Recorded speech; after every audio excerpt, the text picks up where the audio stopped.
much more pressing issues than whether or not you're currently kissing that man. Like the second book is it's kind of reminding me of Colleen Hoover. Betrayal. Hi, welcome back. It's been a while. I think it's been like a month since I posted. I hope you didn't miss me too much. I was taking some time to read without having to share everything I read on the internet. I just wanted a little break, and that's okay. And now I miss it. I want to come back. I want to read with y'all, and I want to talk about what I read. While I was away, I did post a lot on Pagebound. I switched from Goodreads to Pagebound at the end of last year. So if you're interested in seeing what I read while I was away, you can follow me on Pagebound. I'll link my profile down below. I started writing some reviews on Pagebound. I, so far, really enjoyed my experience with the app, and like it's super cute and it's also like fun. It's very user-friendly. Obviously, it's a new app, so it's not perfect, but if you're looking for like a fun alternative to Goodreads, I really recommend it so far. So yeah, if you're interested in what I read while I was away. Other than that, like a lot of things happened in the past month. First, I turned 23. I know. And then the birthday gift from the universe to me was I got BTS tickets. I did that. It was one of the most stressful moments of my life, honestly. And I have chronic anxiety, so I'm often stressed. But that moment was so freaking stressful. And I can't believe I'm going to see them in August. I never thought this would even be achievable. So I'm really happy. This thought is just going to keep me going for the next couple of months. Yeah, I'm seeing them in concert. Oh my God. That's crazy. So yeah, that's what I've been up to while I was away. I also have been up to schoolwork, but that's not interesting at all. Let me update you on what I'm reading right now. I'm only in the middle of one book, but I do want to start a couple others. But let's start with the book I'm currently reading. I'm reading A Restless Truth by Freya Marshka. Marshka? I'm guessing that's how you say it. I should Google it. Google. Marsk. I'm getting mixed responses. I've heard Marsky, I've heard Marsk. I'm gonna say Marsk. I'm on chapter 18. That is 46% through it. This is the second book in a trilogy. I think the trilogy, what's the trilogy called? I don't know. The first one is A Marvelous Light, and the first one was okay. So it's a trilogy of historical fantasy romance, and each book follows a different couple, and each romance is a queer romance. So the first one was a male romance, and it was okay. I didn't really connect with the characters. They felt really flat to me. I honestly couldn't tell them apart for like a big part of the book. And yeah, I had like trouble just following the story in general, because to me, like the book had issues of like exposition, and like I understand you don't want to tell everything to the reader, but sometimes you do need to tell information to the reader and just leave them in the dark about everything, because that makes the reading experience absolutely awful. But towards the end, it got like more enjoyable as I started understanding what was going on, and also started to keep track of who was who, because yeah, I felt like the characters were really flat and not that interesting. But it was still a fun read. Yeah, it was okay. But I decided to tune in for the second book, because the second book is Willa. It is Willa. It's a female romance, and so far I'm enjoying the second book so much more. The second book is a murder mystery set on a ship in the early 1900s. So it's giving Titanic, murder mystery, lesbians. And there's also a bit of magic in it. It's really fun. So this is what I read before I go to bed each night. But I want to pick up something else. I have a couple of possibilities. I picked up Alchemy of Secrets by Stephanie Garber from my library. What did I read from her? I didn't read the Caraval trilogy, but I did read the entire Once Upon a Broken Heart trilogy from the same author. And that trilogy was honestly kind of trash. And you may think, Leia, if you think it was kind of trash, why did you read the entire trilogy? Sometimes I like trash. So the entire trilogy was low-key bad. Like, main character, so dumb. So dumb. Such a dumb main character. The plot made no sense at all. And the whole thing felt like brain rot a little bit. Those TikToks that is like half a person talking and then half Subway Surfer gameplay felt like that. It felt like my brain is entertained. Is there any substance? Not really. That sounds so mean. Okay, hey, I'm not judging you if you like the trilogy. Like I said, hey, I read it all as well. Okay, I'm just saying that, especially the ending, so disappointed. Like, so many plot holes, nothing made sense. I still enjoyed it at the end of the day, even though it was bad. So yeah, I picked up this book, this author's adult debut novel. So everything I read from her previously was very YA. It read really, really young. So I'm hoping for a bit more of a mature vibe with this.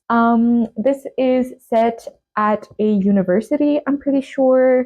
And it's magical realism. I think it's set in LA. I don't know. I do think like one thing that Stephanie Garber does right is like atmosphere, ambiance. She does that right. So I'm hoping for that. And it's also super short. I was expecting it to be like longer, but it's barely 300 pages. So yeah, I'm honestly a curious bitch. I want to know. So I'm gonna pick this up, I think. Even though I didn't really enjoy her other books, I'm just so curious. I'm curious. I want to know. I want to know. If I don't enjoy it, I'll just put it down. But that's one option. And then another option for picking up. I made a list of 26 books I want to read in 2026. And I don't think I realized before making the list how many books 26 books actually is. It's a lot. And I think I went a bit crazy on that list because I put some books on that list that are huge. And after that, I kind of realized like, hey, I have to read these books now. Let me bring you to my room actually.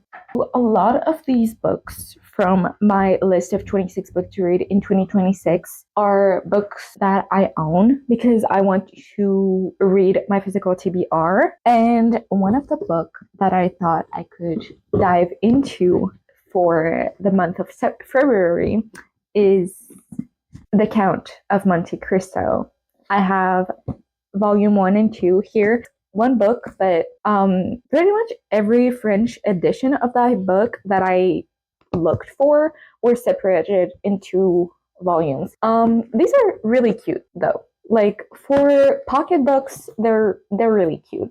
I feel like French editions of books have an obsession with pocket books, and it gets on my nerves sometimes. But you know.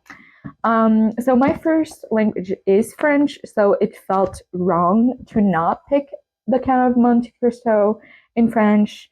So that's why I picked it up in French. I've heard that this book is like a fun classic. I think I'm really going to enjoy this. I've never read anything else by Dumas. I will say the size of this is daunting. Yeah, I don't know much about this. I know it's about a guy that gets put in prison and then he wants revenge for being put in prison. I'm guessing he was put in prison, but he wasn't truly guilty. I'm not sure. Hey, but that's an option. I think that's all I had to say for now. I think I'm going to start Alchemy of Secrets today. I'll let you know what I think of it. I also want to do this thing. A lot of like book creators I've seen do that, and they time themselves to see how many pages they can read in 1 hour, and I want to try that. I think I average around a page a minute, which is not like slow reading, but it's not like fast. I actually want to do that right now. I should eat first. Okay, I'll see you later.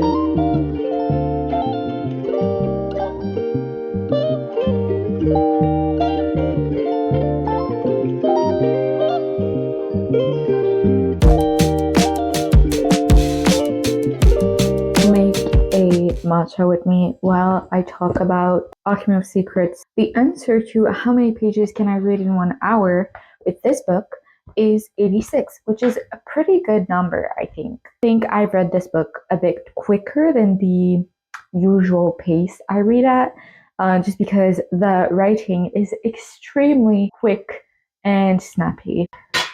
So, full honesty, this does read still really young. Like, I know it's classified as adult, but so far the story feels very young, which is fine. It's okay to be like a younger adult feel to it. I don't want to say like the writing is definitely not as bad, but the pacing is kind of reminding me of Colleen Hoover, which is not necessarily a bad thing. Like I said, it's not necessarily the writing, it's more like the age of the writing and also the pacing.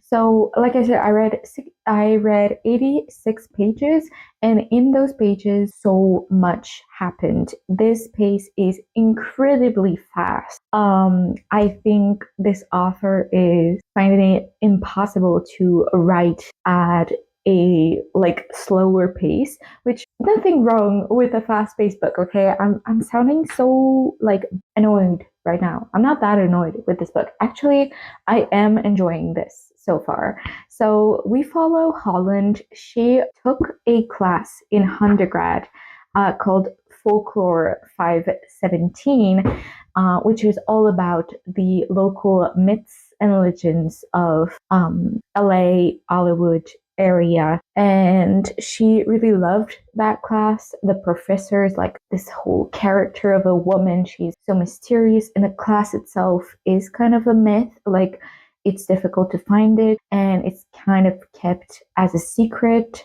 So yeah, that's a fun thing. Like, it's whimsical. It's giving a bit of a secret society, but it's a class. So yeah, Holland took that class, and now she's a graduate student, and some things start happening to her that are kind of making her think maybe some of the myths from that class were actually real. And I feel like that's all I can say without spoiling, because literally so much things happen in this. There's very little setup that I feel like I can very easily spoil this book. If you're in some sort of reading slump and you feel the need to read a book that will keep your attention, great pick for right now, okay? Because it does keep your attention. And now, on top of the super fast pace that the author has set, have a countdown to a certain event that's going to happen soon. So immediately when some sort of like counting down to an event happens in a book, it makes it all the more like fast paced, stressful, you're on the edge of your seat, all of those.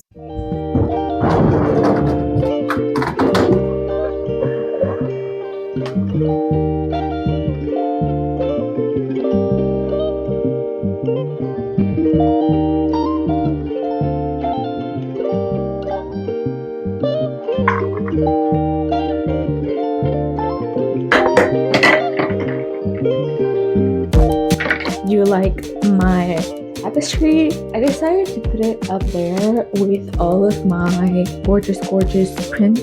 I feel like sometimes my kitchen is a bit boring, especially with all of these white walls, but this corner is looking great. And I think I like the look of my tapestry right there. I'm kind of proud of it.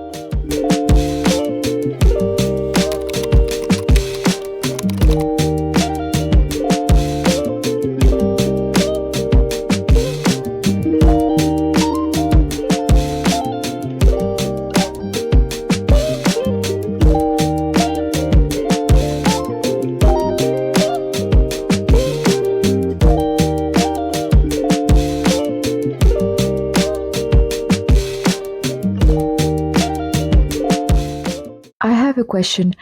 Why is she thinking about kissing every man she meets? Every new man introduced in this story, she thought about kissing them. And like, obviously, I'm not an heterosexual woman, so I don't think I can speak on that experience from a personal standpoint.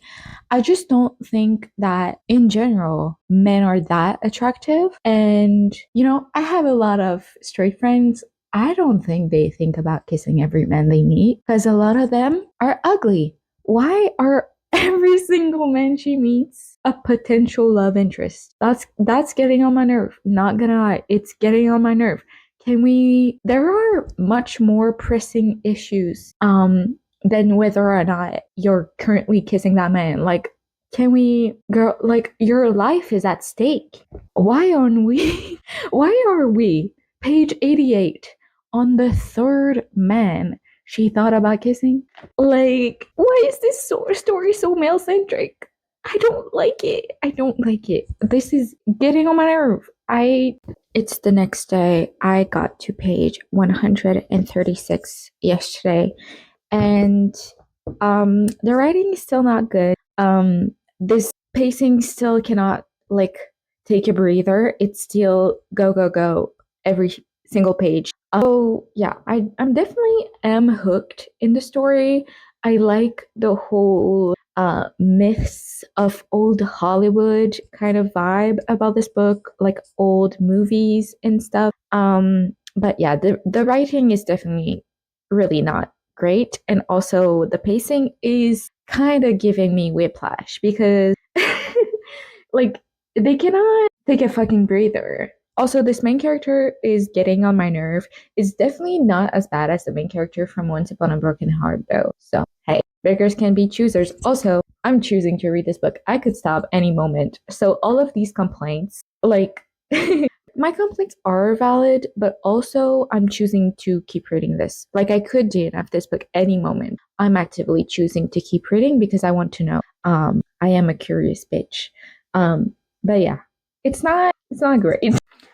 This man, I think, is supposed to be the love interest. He is giving me the ick. Like, ew. She said she doesn't want to sleep in a bed with you. She doesn't want to. Don't grab her. Don't put your arms around her. Like, she says no. And yes, in her head after that, she's like, oh, it does kind of feel nice. But if she says no, ew.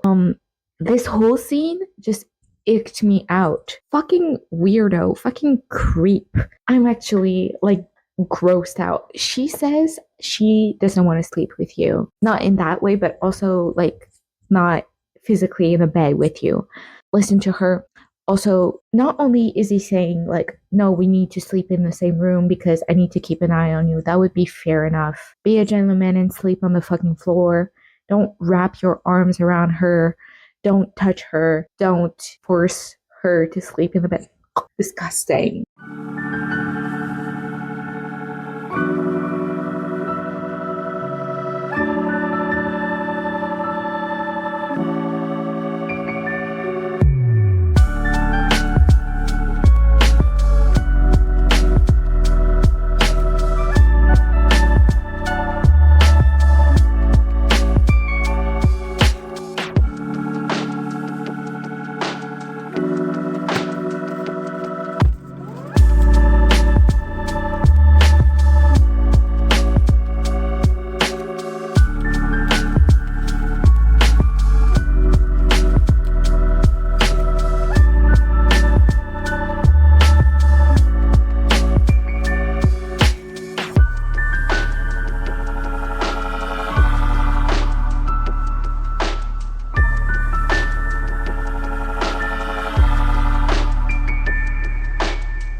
Hey y'all, I'm back.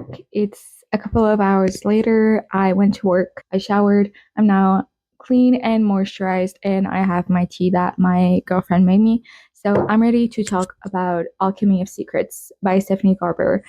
I finished this book this afternoon and it really wasn't any good. It really wasn't good. And I want to talk about it. So I'm not going to like say any like big spoilers. I won't spoil the end. I won't say any specific. So if you're good with like me giving vague information about this book, you can keep watching. But if you really don't want any spoilers whatsoever, you don't want to know anything about this book, you want to read it and you want to go into it without knowing anything, I recommend that you skip to this timestamp. Okay. I'll see you after that. Okay. So this book. Hey, hey, this wasn't great. Um, I will start with saying that even though I'm saying this book is not good, Stephanie Garber still did some things right because at the end of the day, who sat there and read the entirety of the thing? I did. I didn't stop. I didn't want to stop. I had a great time reading this. It was trash and I was a raccoon. Who said that? I'm taking that line from somewhere. Yeah, this was trash and I ate it all. So I guess the author did something right. She did a lot of things wrong though.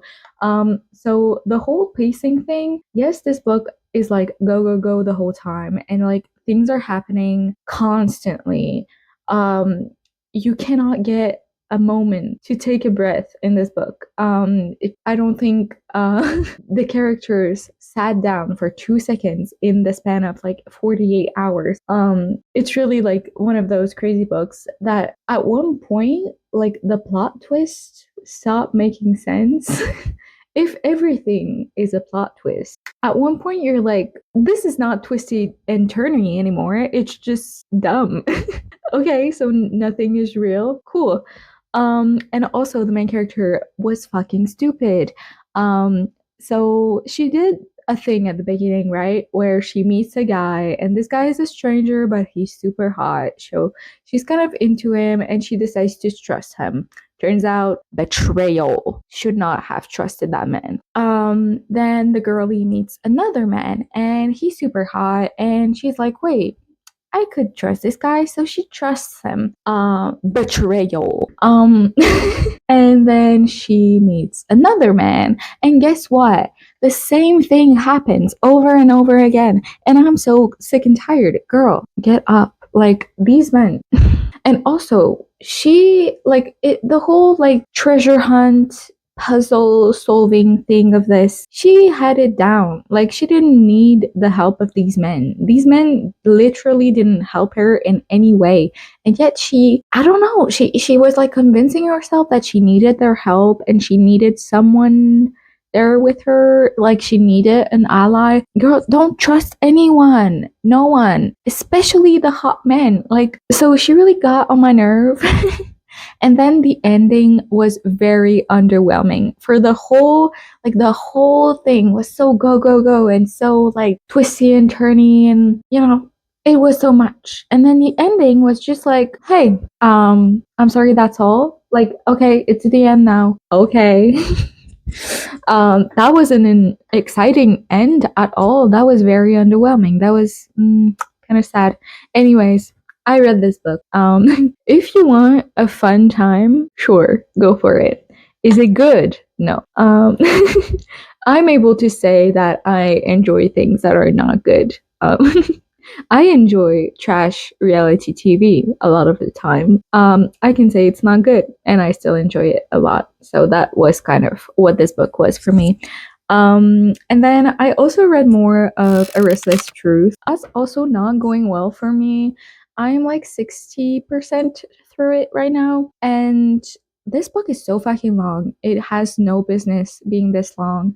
I'm getting bored. I'm not sure like do I keep going or do I not? Like it's just my book for before bed, so it's not really that bad if it's not the best book in the world, but I'm getting so bored in this book. I checked and it's like almost 400 pages and I don't think it should be. I was there for the women falling in love, but we haven't had that much of that. So I'm kind of bored. Like, where's the romance? Where are my ladies? There's a lot of lust and a lot of like friendship, but there's no emotional connection between them. So I don't know, like I'm getting bored. I need some more romantic stuff happening. And the whole like murder mystery on the boat got old really fast. Because like I said, this book is too long. So everything happens too slowly and I get bored.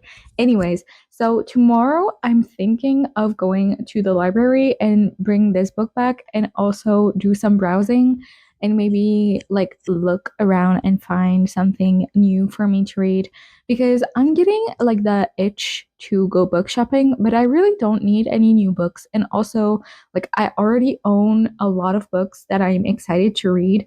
Just for some reason, for some reason, I'm not itching to pick any of them right now. Um, I just want to look at books I don't own and browse. So I'm thinking of doing that at the library tomorrow.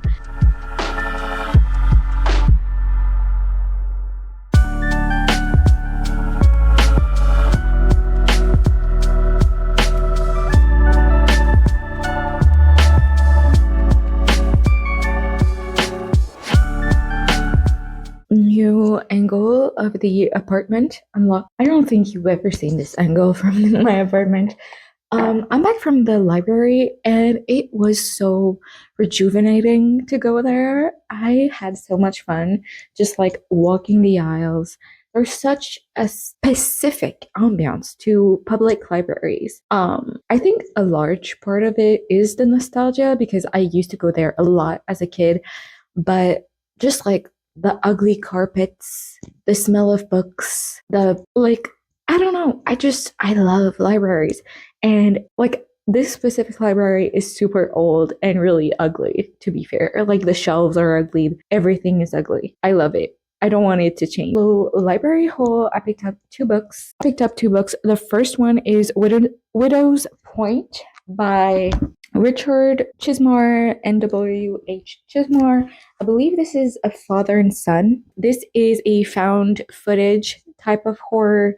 And honestly, the cover was what really did it for me. I like this cover, like the font and the like the what do you call that?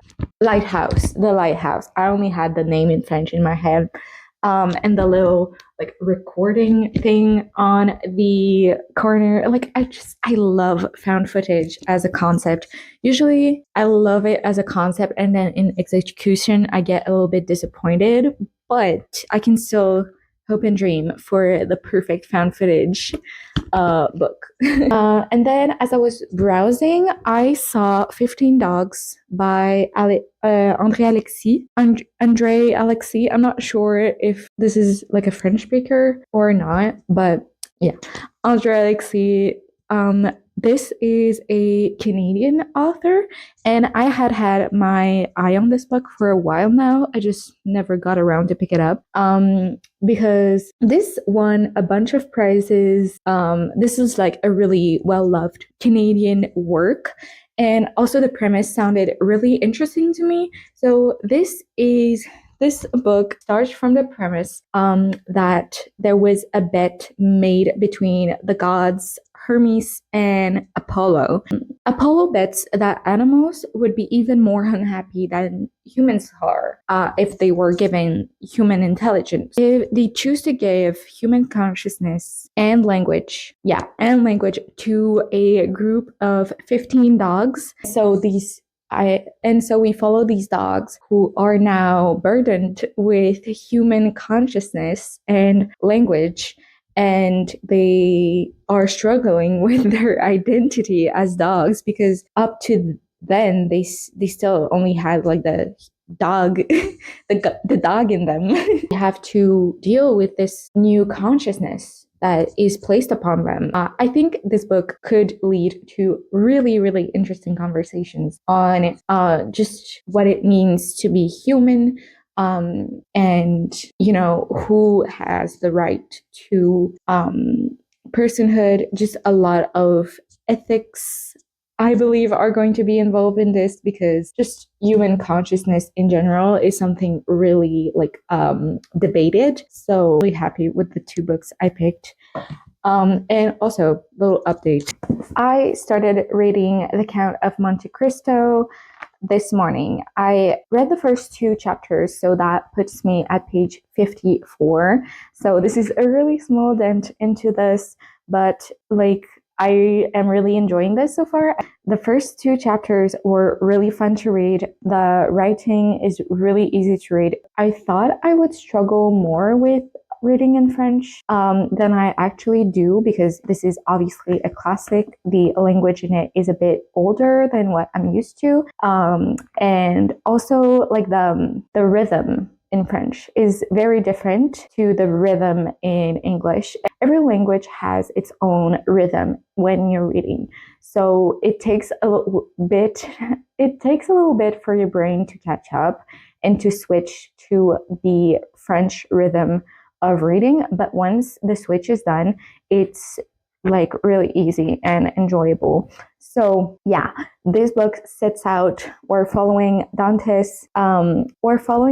Dantes, and his life is looking bright. His future, hey, looking bright. I have a feeling, a little foreshadowing feeling, that things are not going to be looking bright for a long time. But for now, things are looking bright for him. He doesn't come from a rich family. He works on a ship as the second in command to the captain, but in his last voyage, the captain died. So he was kind of given the lead of the ship because the captain was dead. So the ship still needed to be run by someone. So he took this role.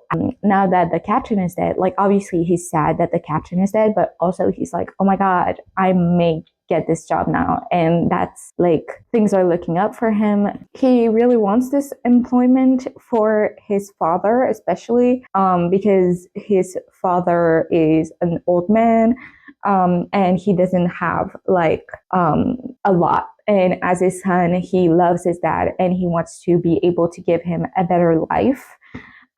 So he's just like super happy about the thought of maybe becoming employed as this ship's captain. And also he is looking forward to marrying this girl. He's in love with this girl. And he thinks the marriage, like they're not married or engaged yet, but in his head, the marriage is pretty much a done deal. So he's like super happy about that as well. Like everything is looking good for him. And I smile at this because I know what this book is about. I think this story is like, it's kind of widely known what happens at the start of this story. So I'm kind of feeling bad for this guy because he's literally not doing anything wrong. So I'm like, yeah, you deserve all of these things. Subtle foreshadowing. I think you're not going to get any of these things. And I think you're going to have to go to prison for a long time. And hey, if you think that's a spoiler, I haven't read it yet in the book. By the way, I'm not to that point yet. But if you think it's a spoiler that the guy in the Count of Monte Cristo goes to jail at the beginning, I don't know. Like, I feel like that's a widely known thing. But you might also be like, oh my God, I can't believe you spoiled this for me. This book has been around for a while, hey. My copy of this book is 796 pages. And that's only volume 1.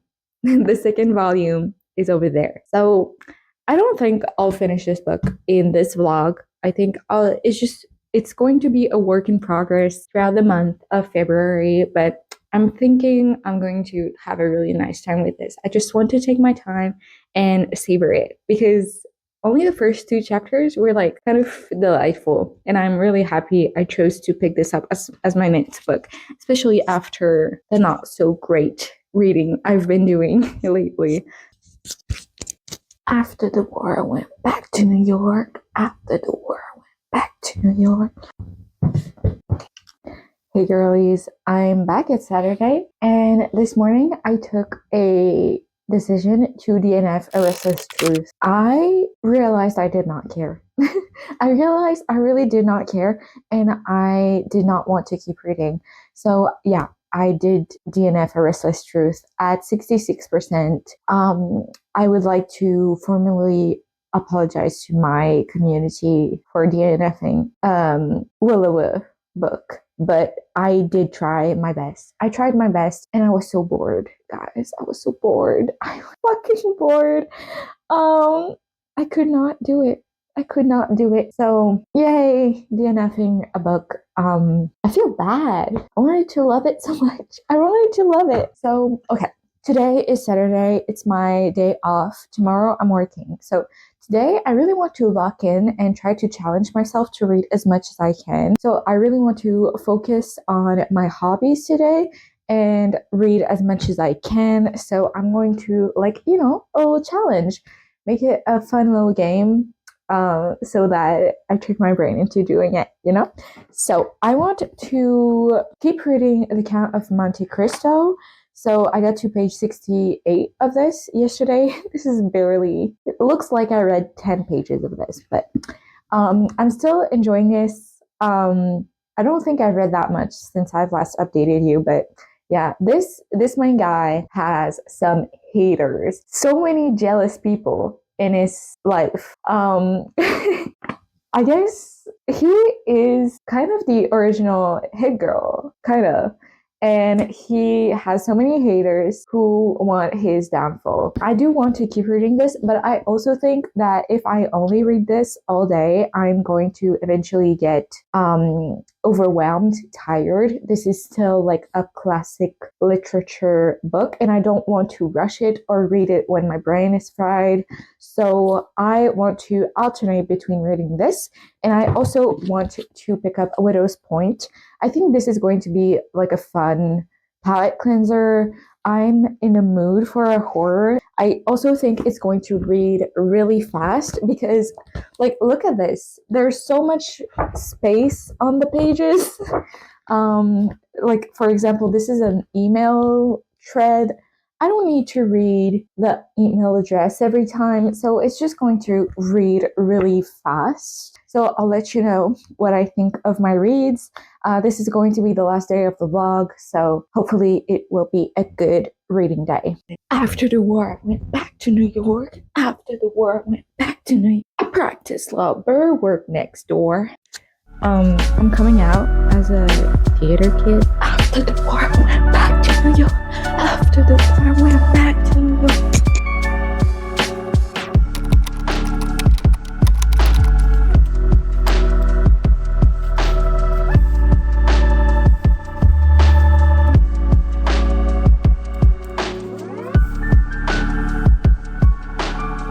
Hey y'all, it's the end of the day. I'm about to go to bed. But I wanted to close out the vlog and also update you on what I did today because I didn't end up reading as much as I wanted. I think I had a very big plan for myself. I thought in my brain that I would be able to read like half of these books, but I really didn't. I did other stuff. I had like a very chill day. I did some crochet. I watched a bit of a show. Like, I had a really fun, chill day, and it's okay. I was just like having such grandeur ideas for what I was going to read, but yeah. So I ended up getting to page 135 in The Count of Monte Cristo. That is up to chapter 10. So I read the first 9 chapters of The Count of Monte Cristo. Things are getting stressful. As you can see, I've started tabbing because, yeah, I've been really enjoying what I've been reading so far of this book. I definitely can see why this is a classic, and it's also such a fun classic. Well, what's happening right now is definitely not fun for the main character, but it's definitely one of those classics that, like, it's a fast pace, like something is always happening, and it's not like slow in any way, even though it's a big book and like it's definitely a long book to read. It's not a slow book to read. And then I did read a little bit of Widow's Point, and by a little bit I mean 25 pages. I read 25 pages of Widow's Point. And so far, kind of the typical haunted place story. The found footage is of this guy. He's an author and he writes lots of like nonfiction ghost books, like books about haunted places, but it's nonfiction. And he goes himself to investigate those places. So the found footage is basically his filmings and his recordings of that time he went to visit. But at this point, he basically was able to go visit the lighthouse and stay there for 48 hours and just like live there alone for this time. He asked to be left there alone for 2 days and padlocked inside. Like he cannot physically get out of there. And that sounds just like dumb. Not only in like a ghost hunting way, in like what if it's haunted, also dumb in like a survival, just like normal human survival. What if you have like a medical emergency? You have no way to reach the outside world. You have no way to like contact anyone, and you're physically padlocked into this lighthouse which is a place where lots of mysterious deaths happened. Like it definitely sounds like one of those stupid situations only a man could get into. So yeah, I've only read like a couple of pages of this, but yeah, it was a fun day. It was a chill day, and I'm happy. So I've decided to wrap up my vlog here. I had a lot of fun filming, getting back into reading and talking to you guys this week. So yeah, I'm planning on doing more videos really soon. So let me know if you want to see anything in particular from me. And if you like my face, you can subscribe. And other than that, I guess I'll see you soon in another video. Bye!